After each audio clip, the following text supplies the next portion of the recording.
Good morning, and a warm welcome to your show, Sunny Morning San Francisco. I'm your host, Melissa, and it's Thursday, December 18th. You'll be interested to know. 69 years ago, today, in 1956, the United Nations admitted Japan to full membership, restoring Tokyo's standing in the global community after a difficult post-war recovery. This milestone marked a major step in reintegration, signaling international recognition of Japan's sovereignty and opening avenues for diplomatic collaboration and economic rebuilding. So now you know. And now, it's time for the Surf Report. Thursday at Ocean Beach.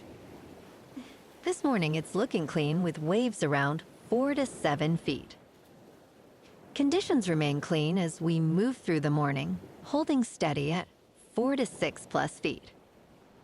Winds are light and offshore, dropping to calm by early afternoon before shifting onshore later in the day. Best time to ride is at 1 p.m. with a 2-foot outgoing mid-tide, where the west swell is 5.5 feet at 11 seconds, and the offshore wind is 0 mile per hour. The first high tide on Thursday will be 6 feet at 9:30 a.m., followed by a -0.5 foot low tide at 4:45. The nearshore buoy in San Francisco Bar reads 54 degrees for the water temperature. Friday brings fair conditions with waves ranging from 4 to 5 feet, but choppy conditions develop as winds shift to the south-southwest. Saturday sees a peak in size with clean sets reaching 5 to 7 plus feet early, though conditions deteriorate to choppy by afternoon. Sunday features a steady 3 to 5 foot swell with improving conditions as winds ease, making it the best day of the period. This morning, it's patchy drizzle, and it feels like 48 degrees with 4 mile per hour wind. The sunset will take place at 4:53, and it will rise again tomorrow at 7:21. Looking ahead in the weather. Friday will be rainy and cloudy with a high near 58 and a south-southwest wind of 7 to 15 miles per hour, gusting to 22, with heavy odds of measurable rainfall. Rain continues through the weekend into Monday, with highs around the mid to upper 50s and lows in the low 50s, and a period of thunderstorms late Saturday night into Sunday morning. Bonjour, food enthusiasts. This podcast is brought to you by Versailles Cafe and Pastries in Encinitas. Nestled on El Camino Real South, just north of Encinitas Boulevard, this cafe is a haven for culinary delights. Indulge in their amazing Eggs Benedict or their gluten-free crepes. You can grab a panini for lunch or just breeze on through to get your morning coffee. They are open every day from 8 to 5. So stop on by and don't forget to tell them Sunny Morning sent you. In local news, the Oakland City Council voted on Tuesday night to extend the contract for a controversial surveillance system, the Automatic License Plate Reader program, which may expand the network of flock cameras throughout Oakland. With nearly 300 cameras already operational, the council's decision allows for the renewal of the contract for an additional 2 years, along with the addition of more than 24 cameras. Council member Zach Unger expressed confidence that Oakland's program would be the most safeguarded in the Bay Area, while opponents raised concerns about privacy risks, particularly regarding potential federal use. Approximately 145 individuals signed up to voice their opinions before the proposal passed with a 7-1 vote.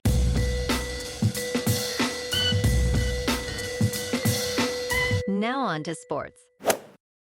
The Bears are exploring moving out of Chicago and into Indiana. The team has been in Chicago for more than 100 years, having moved to the city in 1921 from Decatur, Illinois. Bears president Kevin Warren announced the team's latest stadium plans, stating the need to evaluate opportunities throughout the wider Chicagoland region, including Northwest Indiana. Warren emphasized that this is not about leverage and that the team is committed to Chicago. The Bears face obstacles in their search for a new stadium, but moving to Indiana is now Plan C. Having a team play in a state outside of its city is rare, but not unprecedented. Looking at tonight, Sam Darnold was far from his best when he faced the Seattle Seahawks, and he knows he must perform better after tossing 4 interceptions against the Los Angeles Rams on November 16th. Darnold's rematch with the Rams carries significant implications for the NFC West title, as both teams are tied atop the division. Darnold stated, "We are excited about this challenge," acknowledging his previous performance. The Rams' defense ranks 13th in the NFL, creating issues for Darnold, while the Seahawks' offense has struggled to score early. Rams coach Sean McVay remarked, "There is no weakness," highlighting both teams' strengths. If Davante Adams is out, the Rams will miss their leading receiver. Kickoff is at 8:15 Eastern, tonight on Amazon Prime Video. In local sports, the Warriors, with a record of 13 wins and 14 losses, currently sit 8th in the Western Conference, while the Phoenix Suns at 14 wins and 12 losses are 7th. This matchup takes place tonight at 6. Following a tough loss to the Portland Trail Blazers, where Steph Curry scored 48 points, the Warriors look to bounce back. The Suns have performed well against Western Conference teams, scoring an average of 114.8 points per game. In their previous encounter, the Warriors triumphed over the Suns 118-107.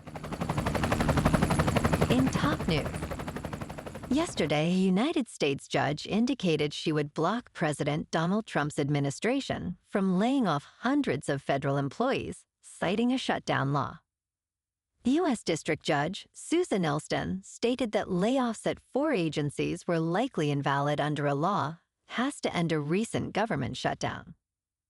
She intends to block the U.S. State Department and Education Department from laying off about 250 and 150 employees, respectively. The judge plans to reinstate roughly 300 employees who lost their jobs during the shutdown. Elston's ruling has been praised by unions involved in the case. In business news, Walmart has maintained its stance on avoiding near-field communication-based payments, such as Apple Pay and Google Pay. Other major retailers have increasingly accepted this technology as the norm. Walmart offers its own contactless payment options, which provide key advantages. The retail giant strategy has confused customers over the years, as many expect to pay using their phones. Analysts suggest that while accepting tap-to-pay does not incur extra fees, upgrading payment hardware can be costly. Walmart's preference for its own payment tools allows it to collect valuable customer data. For now, the company seems to be doing just fine by bucking the trend. In crypto movement, Bitcoin is down 1% to about $87,000. Ethereum is down 4% to just over 2,800. And XRP is down 3% to $1.85. Moving on to a more local vibe. In our community spotlight on health and wellness, we are working with a national Pilates studio to bring you some free classes, so listen up. Check out Club Pilates, with several locations in the San Diego area. Pilates presents a comprehensive wellness approach, cultivating strength, reducing tension, and elevating mental well-being. Scientific research affirms its benefits. So now you can check out Club Pilates for a free class, with locations in Encinitas, Solana Beach, Oceanside, La Jolla, and more. Just be sure to tell them Sunny Morning sent you by. And now, back to the show. Let's talk tech. The TikTok ban was set for December 16th, but it did not happen, and here is why. President Donald Trump has postponed the ban on TikTok 5 times this year. The deadline was extended after concerns regarding the app's Chinese ownership. Chinese tech company ByteDance owns TikTok, and in 2024, President Joe Biden signed a law requiring its sale due to national security concerns. The ban date was nullified on September 25th, extending the prohibition to January 23, 2026. Messages from Washington continue to label TikTok as a privacy threat, with the ban now anticipated for January. And in entertainment news, the Rolling Stones have called off plans for a 2026 stadium tour of the United Kingdom and Europe. A source close to the band confirms to Variety, following reports that guitarist Keith Richards was unable to commit to it. While the band's touring pianist and a spokesperson mentioned they nearly completed a new album, Richards, who turns 82, is unable to handle the rigors of another tour. The band plans to return to the stage when they are ready. Well, alrighty folks, it's time for the quote of the day. And today, our quote comes from the American historian and author, Henry Steele Comaker. And he said, "Change does not necessarily assure progress, but progress implacably requires change." And that's a wrap for this morning. You can check out our Instagram, YouTube, and TikTok for some captivating aerial videos with local news and the surf reports. Have an amazing day, my good friends. We'll see you tomorrow with another episode of Sunny Morning San Francisco.